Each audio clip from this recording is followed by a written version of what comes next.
नमस्कार मंडळी. तर आज प्रीतला डब्यासाठी आहे सुकटीची चटणी आणि भाकरी. साईडला आई भाकऱ्या करत होत्या आणि ह्या आईच्या भाकऱ्या आईने मस्त भाकऱ्या केलेल्या आहेत गरमागरम. त्याच्यानंतर प्रीत गेला कामाला, त्याच्यानंतर मी माझा योगा केला आणि मस्त नाश्ता केला, भाकरी, सुकटीची चटणी आणि अंड. आणि आई आली की आईच्या काही ना काही रेसिपी चालू असतात, मग मला मदत करायला लागते. मग आई पोळ्यांचं पीठ घेतलेलं, म्हणजे आंबोळ्यांचं पीठ रेडी करायचं होतं. सगळे डाळी वगैरे भिजत घातले, ते मिक्सरला लावायचं होतं. त्याच्यानंतर या आहेत माकल्या, म्हणजे इंग्लिशमध्ये त्याला आपण ऑक्टोपस म्हणतो. त्याचं कालवण आहे, ओल्या आहेत त्या मस्त. त्याने मस्त साफ केल्या, हळद मीठ मसाला टाकला आणि त्याचं मस्त कालवण बनवणार होते आई.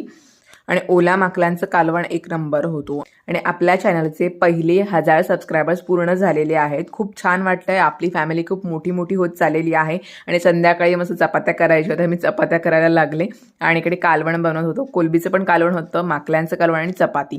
संध्याकाळी मस्त पोट भरून जेवलो.